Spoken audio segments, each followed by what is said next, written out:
na instituição que você frequenta. Busque frequentar um grupo de estudos. Busque trabalhar no bem.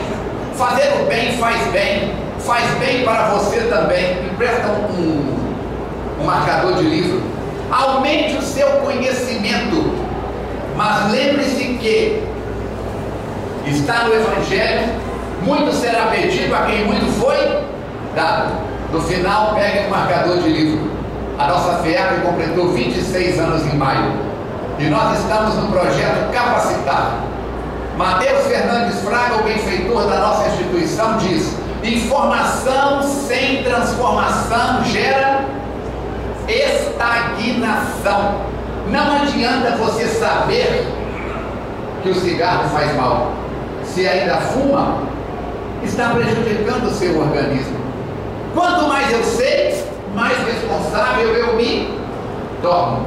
A doutrina espírita é a doutrina da vida, é a doutrina da imortalidade. O Papa Francisco I já realizou o seu grande milagre, já pode ser canonizado. E eu vou testar o conhecimento de vocês. Qual o milagre que o Papa Francisco I já realizou? Todos vocês estão inclusos nesse milagre. Fez brasileiro gostar de argentino. Isso é um milagre, gente. Não é isso? E o Papa Francisco I disse numa entrevista algumas semanas atrás que existe vida depois da morte, depois do cemitério. Nós temos certeza, mas como é esta vida, nós não sabemos. Nós espíritas sabemos. Abençoado Allan Kardec, onde esteja, o nosso abraço muito fraterno. Abençoada a Sociedade de Estudos Espíritas Parisienses, a Revista Espírita. Kardec ainda é um grande desconhecido da família espírita. Abençoado Chico Xavier, Ivone do Amaral Pereira, tão bem representada no livro. Abençoada Falange do Espírito Verdade, que nos envia todos esses recursos. Abençoados os homens e mulheres que deram ou estão dando a sua vida em favor do esclarecimento da humanidade. Abençoado CELD, Centro Espírita Leon Denis, com sua equipe operosa, que nos convida, através das suas obras e do seu exemplo, a estudarmos mais, conhecermos melhor, para que quando chegue o seu, o meu, o nosso momento de também devolver-nos ao mundo espiritual, possamos, como se diz nas Minas Gerais, entrar no mundo espiritual com o pé. Com o pé? Não, querido, tem que entrar com os dois pés. Saci Pererê que vai entrar só com o pé direito. Entrar no mundo espiritual com os dois pés. O pé da razão, do bom senso, da caridade, fora da qual não há salvação. Deixamos o nosso abraço fraterno e abrimos espaço para que vocês possam perguntar o que quiserem e aqueles que estamos aqui na mesa tenhamos condição de responder dentro das nossas possibilidades. O nosso site, o nosso Facebook está à disposição de vocês. Entrem no Google, o Oráculo do Século XXI, e digitem Armando Falcone. Mais de 800 vídeos, a metade sobre saúde física e emocional, a outra metade sobre saúde espiritual. 0800 de graça. Entrem na Rádio Evoluir, Pedro Paulo, nós e mais uma equipe de companheiros e companheiras da FEAC. Estamos de braços abertos, aguardando a sua presença. Envie-nos o seu e-mail. Se a sua instituição estiver promovendo qualquer evento, manda para a gente com antecedência que a gente põe no ar. Pela oportunidade, muito obrigado. Pela atenção, muito obrigado. Boa noite. Primeiro, muito obrigado pela sua palestra. E aqui, acerca do tema família, esse tema tem sido muito abordado no nosso centro, em muitos encontros, e o senhor retratou na sua fala a importância dos seus estudos nesse momento de perda, entre aspas, mas eu queria saber qual foi a importância da perda dos seus entes queridos na sua vida pessoal e profissional também. Qual foi a influência disso ao longo desses anos? Se isso influenciou, reforçou o seu desejo por estudar mais. Enfim, qual foi a influência disso? Obrigada. Como é seu nome? Letícia. Letícia, a sua pergunta é muito oportuna. Como que essas mortes biológicas influenciaram a minha vida? Me levaram a ver na prática e a viver na prática tudo aquilo que eu vinha estudando na teoria desde os 11 anos. Enfrentar a morte do corpo é enfrentar-se. É um momento da encruzilhada. Eu aceito o Espiritismo como sendo o meu caminho, ou eu aceito o Espiritismo como sendo algo que eu faço quando não tenho o que fazer. Hoje não tem jogo do Flamengo e do Fluminense, hoje não tem nenhuma novela terminando. Vamos pro centro? Vamos. O centro espírita na minha vida é uma alternativa ou é a minha vida? Desde que eu entrei no Espiritismo, o que eu venho fazendo? Estudando. Lá atrás, passei pela morte da minha avó, mãe do meu pai, a quem eu era muito ligado, e ainda estava na casa dos 18, 19 anos, mexeu, mas foi uma coisa isolada. Agora, essa dose cavalar, como a gente diz, veio realmente como uma necessidade para esses espíritos e para nós, um teste de fé. Eu sou espírita algodão doce? Ou eu sou espírita casa construída sobre a rocha? A minha pressão normal é 8,5, 8 por 5. Quando uma pressão normal é 13 por 8, 12 por 8, a minha é 8 por 5. Na hora do fenômeno mediúnico, ela baixa mais. Ela vai a 7 por 5, 7 por 4, 6 por 4. Nós temos 3 médicos na reunião. Eles disseram, pode desencarnar que nós assinamos atestado de óbito. Você não vai ficar julgado por urubus. Muito bem. Kátia desencarnou e quando me aproximava das pessoas, todo mundo chorava. Cachoeira. Então eu comecei a segurar. Porque se eu chorasse aí, então o chororô não acabava de jeito nenhum. Um dia eu estava descendo da minha casa para a fundação, no meio do caminho no sinal ela havia desencarnado, e de repente tudo rodou em volta de mim. Eu segurei na grade, estava na calçada, segurei numa grade no jardim, e o bairro Cascatinha rodou na minha frente, ficou tudo escuro. Eu comecei a respirar profundamente e fui melhorando. Deu aquela sudorese periférica. Aí eu vi alguém se aproximando. Quando aproximou e chegou perto, era Mateus. Ele virou para mim e perguntou assim, meu filho, o que está acontecendo? Eu pensei comigo, se ele que é o guia não sai, é que eu vou saber que raio de guia que é esse?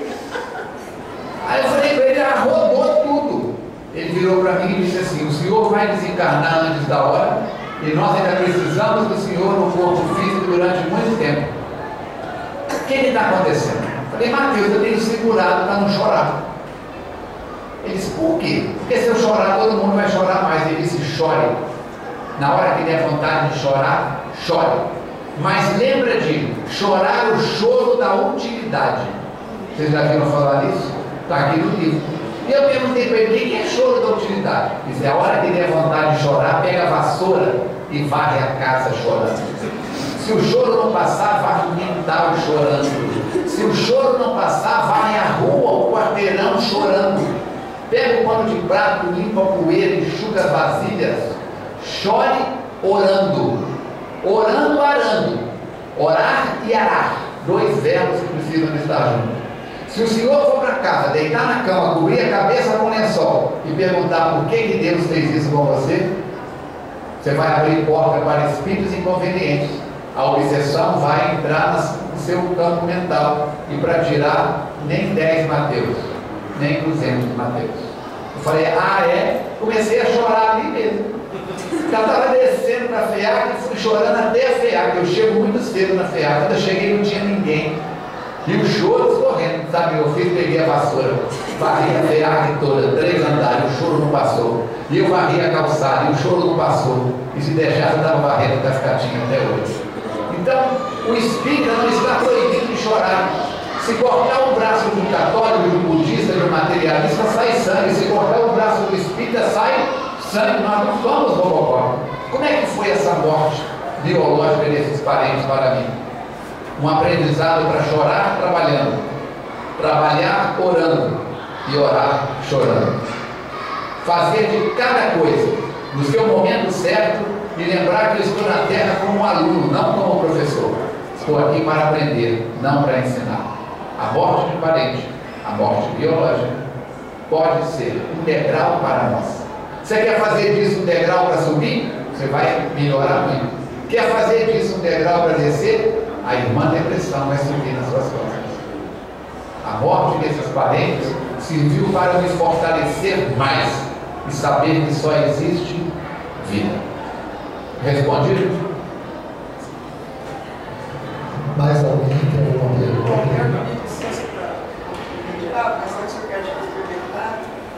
Segunda vez, eu te conheci o Leão Denis. Amanhã nós estamos no Leão Denis de novo. Venha vir nas suas preces.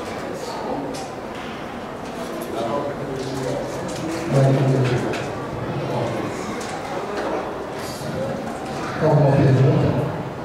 Alguém se estimulou a fazer alguma pergunta? Não? Então vamos nós. Tem uma perguntinha aí? Denise, você está começando agora, né? Esse exercício da escrita é o primeiro livro da Denise, e nós queremos voltar àquele tema que falávamos sobre a questão da qualidade dos livros. Quando você pensou no projeto desse livro, qual foi a ideia que surgiu? Né? Você comentou um pouco que ele tem relação com os seus estudos, mas em algum momento, até porque estamos falando do projeto Escolher, em algum momento você visualizou a vendagem do livro, ou você escreveu exclusivamente pela oportunidade de ler? Não foi a vendagem, não. Eu imaginei, como eu sou coordenadora de Dona Ivone, né, lá de Valença, eu imaginei em levar essa história para mais pessoas, porque eu moro aqui no Rio, mas sou de Valença. E eu chegava, olha, tem uma palestra sobre Dona Ivone, e ninguém conhecia Dona Ivone. Não conhece. Então eu quis mais ressaltar o trabalho dela e pensei, como ela escreveu tanta coisa, por psicografia, suas próprias encarnações, tanta coisa de qualidade, você vê ali mensagem para o espírito, uma luz do Consolador, devastação dos livros, ela traz aquela parte mesmo moralizante, aquela parte doutrinária, em que ela lê Kardec, esmiuça para a gente e diz o que a gente pode ou não entender daquilo, inclusive respondendo a cartas, né, de leitores.